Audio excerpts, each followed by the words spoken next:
Assalamualaikum warahmatullahi wabarakatuh. Halo semuanya, kembali bersama saya Bayu Saputra. Di video kali ini saya akan menjelaskan sejarah lahirnya Pancasila.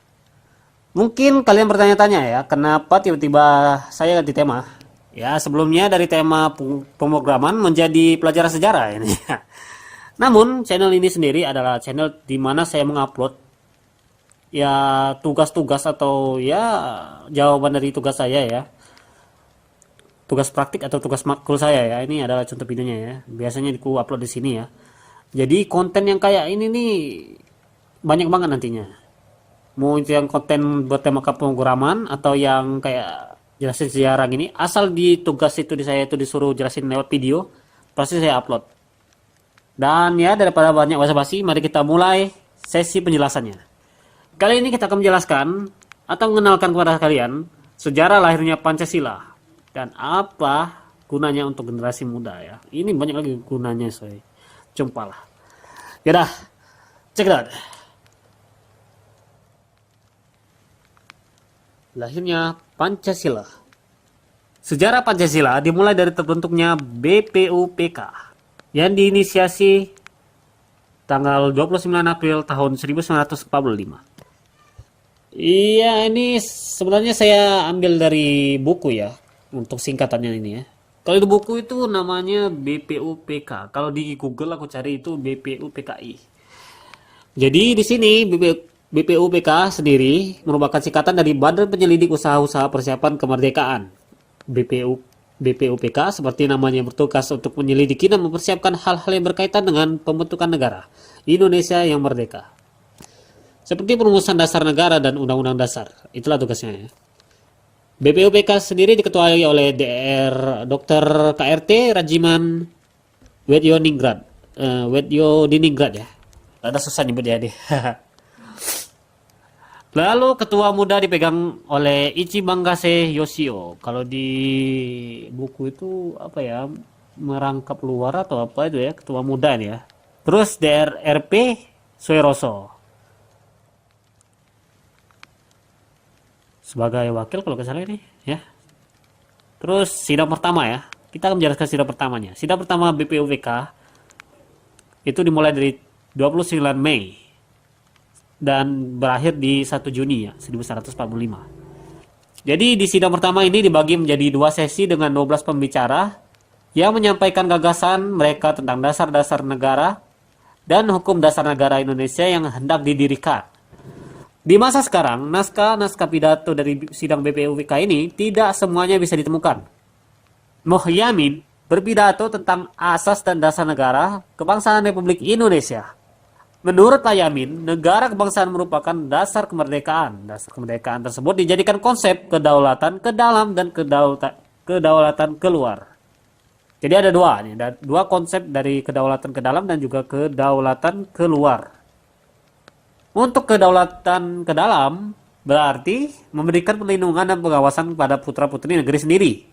Dan untuk kedaulatan keluar berarti kesempatan luas untuk mengatur pertalian dengan negara lain bukan dominion, protektorat, mandat ataupun Atlantic Charter. Tujuan kemerdekaan menurut Muhyiddin ialah dasar kemanusiaan. Internasionalisme kalau di sini. Dasar kedaulatan negara, kedaulatan rakyat atau kedaulatan negara ya ini. Dasar-dasar negara terdiri dari 3 hal, yaitu permusyawaratan, mufakat, perwakilan adat dan kebijaksanaan. Ya, kebijaksanaan ini ya. Rasionalisme ya. Ini permusyawaratan mufakat ini tadi satu paket ini ya. Permusyawaratan, kalau ada permusyawaratan pasti ada mufakat ya. Kalau permusyawaratannya berjalan dengan lancar ya, dapatnya mufakat, persetujuan dari banyak orang ini, disetujui oleh semua golongan ya. Terus negara rakyat Indonesia terdiri dari republik, negara kesatuan, paham unitarisme. Satu kedaulatan, kepala negara-negara yang dipilih secara timur dalam permusyawaratan yang disusun secara rakyat dan kesejahteraan rakyat. Mungkin di sini ya negara rakyat itu dari republik yang maksudnya itu kalau kita pilih presiden itu ya, kita harus lewat dari rakyat. Ya itu, ya masih ada di sini ya. Sistem konsepnya itu masih diterapkan di Indonesia ya. Kalau menurut Muhaymin ini udah ada di zaman sekarang ini ya. Kayak pemilu ya gitu ya. Harus rakyat yang milih. Terus menurut Muhaymin perlu ada usaha yang dilakukan, yaitu mengumpulkan bahan-bahan pembentukan negara, menyusun undang-undang dasar negara, dan menjalankan isi hukum dasar negara Indonesia.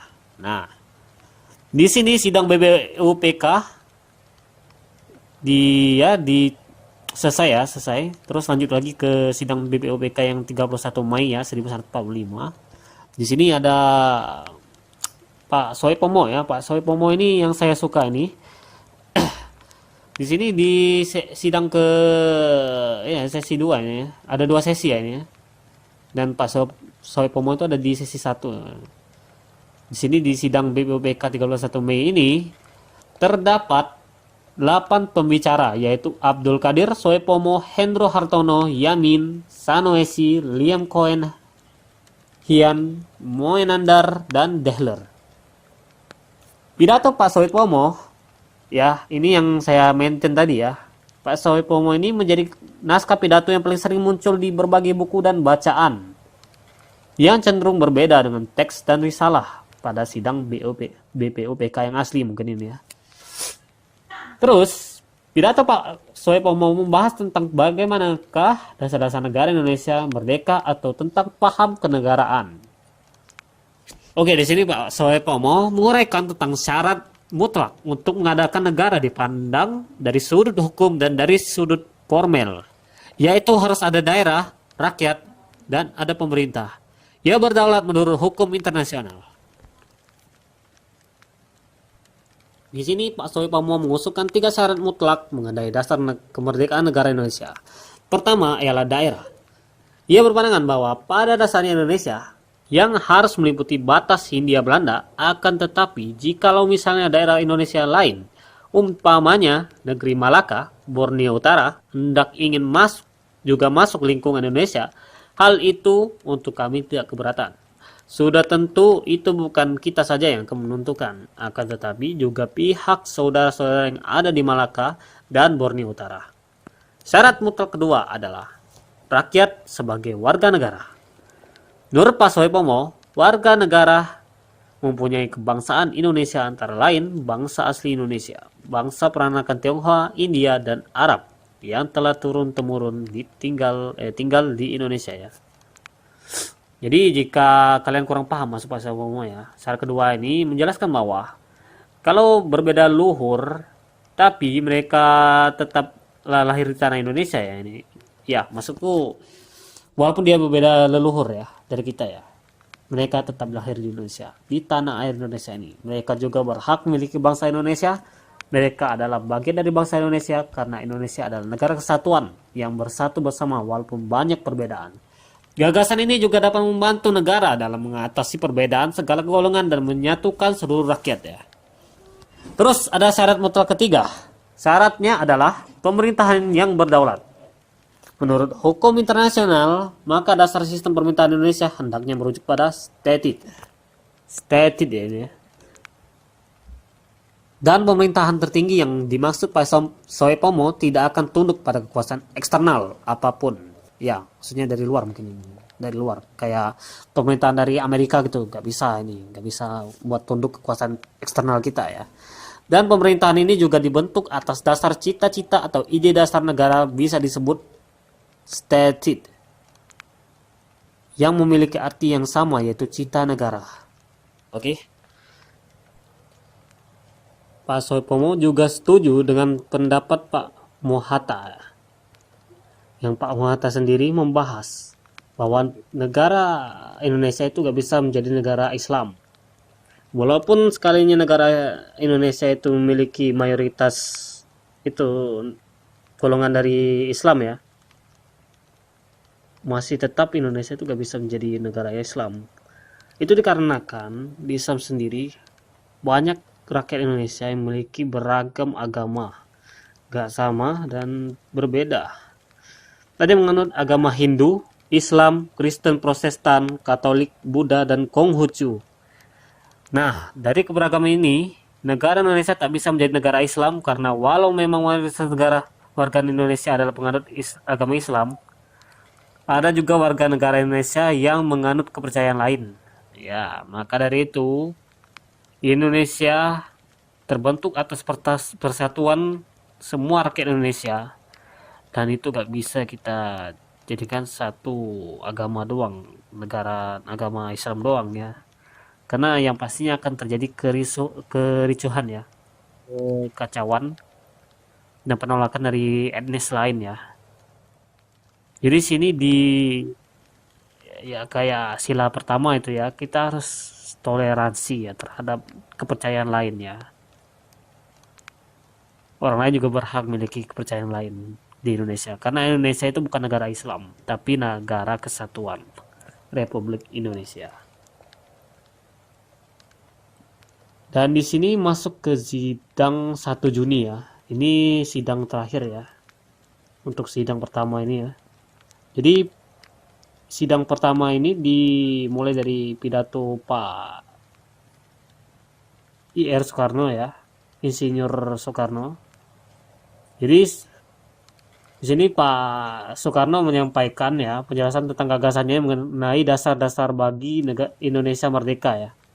Dasar pertama ialah dasar kebangsaan. Dalam pemikiran Pak Soekarno, dalam kebangsaan ini dimaknai dan diuraikan bukanlah sekedar golongan orang yang hidup, tetapi seluruh bangsa Indonesia yang telah menjadi satu, sekali lagi satu. Dasar kedua adalah internasionalisme.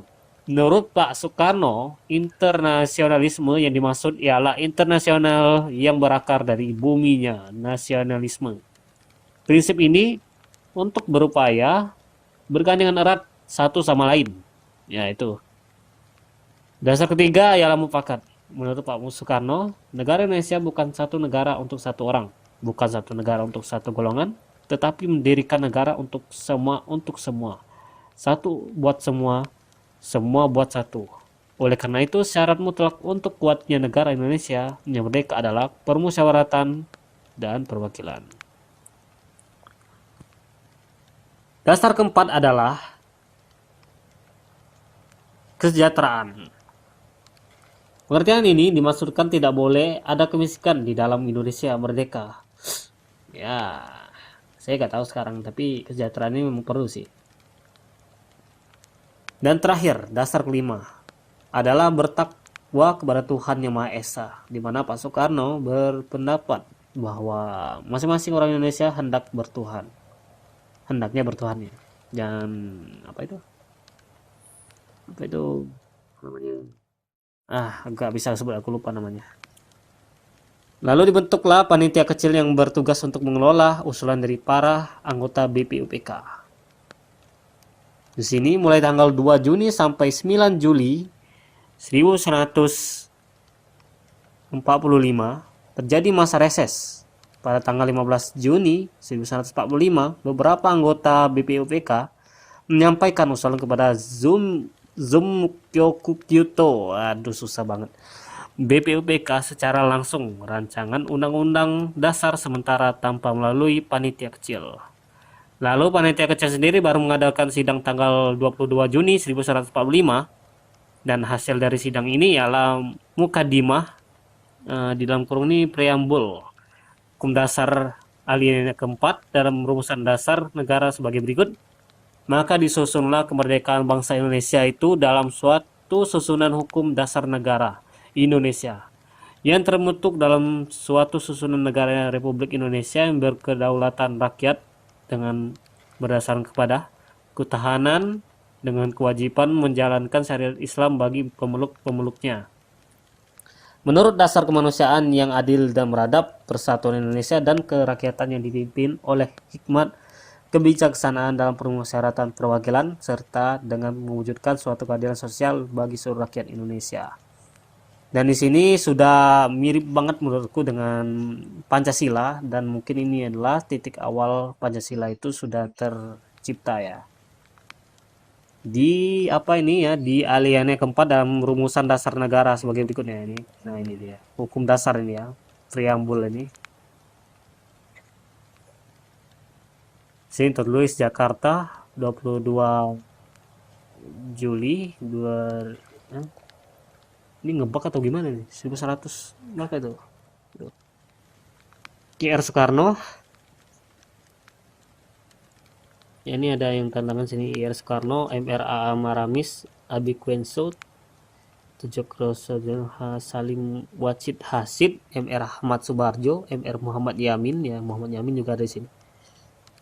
Yamin mempopulerkan kesepakatan tersebut dengan nama Piagam Jakarta. Jadi yang kusebutin tadi yaitu dijadiin Piagam Jakarta. Makanya di Piagam Jakarta inilah terciptanya Pancasila ya. Lahirnya Pancasila itu dari ini ya, didasari dari ini. Ada juga kalimat yang dihapus karena menimbulkan protes dari pihak lain. Nah, bisa ditebak kalimat apa kan? Yang berbunyi dengan kewajiban menjalankan syariat Islam bagi pemeluknya. Di sini sekali lagi saya sebutkan ya, negara Indonesia itu bukan negara Islam. Walaupun mayoritasnya itu orang Islam, tapi minoritasnya gak begitu, coy. Jadi bisa dibilang ya, orang-orang yang etnis lain itu protes. Jadinya nggak boleh ada kata-kata dengan kewajiban menjalankan syariat Islam, karena tentu saja mereka bukan Islam, mereka dari agama lain, dan kita harus toleransi akan hal itu karena kita bukan negara Islam tapi negara kesatuan. Seperti nama negara kita, Negara Republik Indonesia, yang tercipta dari kesatuan rakyat Indonesia, bukan dari kesatuan rakyat Islam. Karena di Indonesia gak cuma Islam, tapi banyak etnis-etnis lain, pemeluk-pemeluk agama lain yang tinggal di Indonesia, dan mereka berbangsa Indonesia. Oke, sidang diakhiri dan akan berlanjut ke sidang keduanya yang dimulai dari 10 Juli sampai 17 Juli. Di sidang kedua ini singkat saja ya. Sidang ini terdiri beberapa sesi dan bagian. Dimana dimulai dari 10 sampai 17 Juli itu sidang kedua PUPK ini berfokus pada pembahasan pembentukan negara, Undang-Undang Dasar, pernyataan kemerdekaan, dan laporan tentang pekerjaan Dokuritsu Zumbi Chiosakai. Ya, ini Jepang banget ini. Terus lanjut ke pembentukan PPKI. Oke, di pembentukan PPKI sendiri merupakan singkatan dari Panitia Persiapan Kemerdekaan Indonesia yang dibentuk pada 9 Agustus 1945. Badan ini bertugas untuk meresmikan pembukaan dan batang tubuh Undang-Undang Dasar 1945. PPKI sendiri diketuai oleh Soekarno dan Hatta sebagai wakilnya. Setelah pembentukan PPKI sendiri tidak dapat langsung bekerja, yaitu dikarenakan beberapa peristiwa politik yang mungkin sudah kalian ketahui ya. Ya, ini pas PPKI ini dibentuk ya, itu gak berjalan lancar karena ada golongan muda Indonesia yang mendesak untuk segera memerdekakan Indonesia. Rapat PPKI sendiri yang sebelumnya direncanakan pada 16 Agustus 1945 ditunda.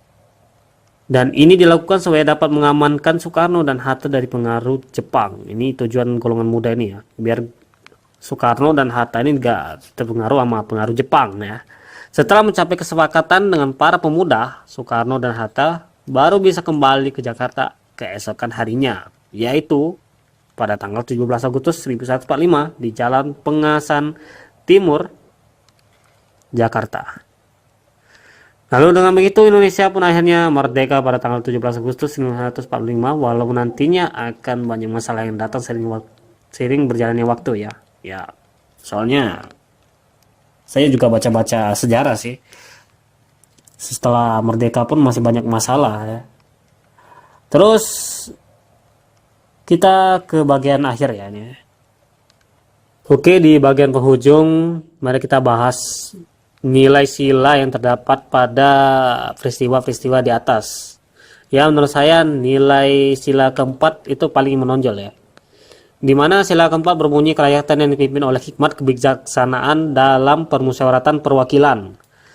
Ya, di mana para anggota BPUPK ini dan juga PPKI tadi juga melakukan sidang yang bermusyawarah dengan mengajak banyak perwakilan dan menerima pendapat orang lain serta mengkajinya hingga mendapatkan suatu mufakat. Di mana suatu kesepakatan mufakat ini akhirnya memberikan kemerdekaan bagi Indonesia. Lalu untuk pesan moral yang bisa kita ambil dari generasi muda, dari cerita ini ya, dari sejarah ini ya, untuk generasi muda saat ini adalah bagaimana kalian para generasi muda harus menghormati dan mengaplikasikan nilai-nilai dari Pancasila dalam kehidupan Anda sehari-hari. Bukan hanya hafal dan mengetahui isi Pancasila itu, namun juga mempraktikkan nilainya dalam kehidupan nyata.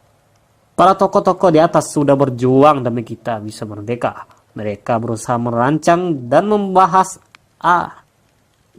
apa saja yang dibutuhkan untuk suatu negara agar bisa merdeka dan diakui oleh negara-negara lain. Jasa mereka akan selalu dikenang sebagai pahlawan kemerdekaan.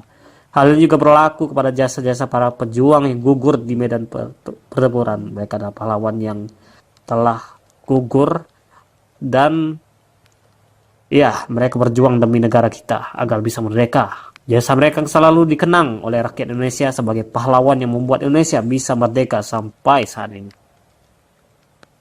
Oke, untuk penjelasan kali ini sudah selesai ya. Ini berapa menit ini? Udah lama banget ini. Oke, ini penutupnya dari saya ya. Itu saja dari saya. Jika ada salah kata, saya mohon ampun, dan jika ada yang salah pada penjelasan saya, mohon dikoreksi pada kolom komentar yang sudah saya siapkan bawah ini ya. Silahkan subscribe dan like jika mau. Sampai jumpa lagi di konten berikutnya. Wassalamualaikum warahmatullahi wabarakatuh. Bye bye.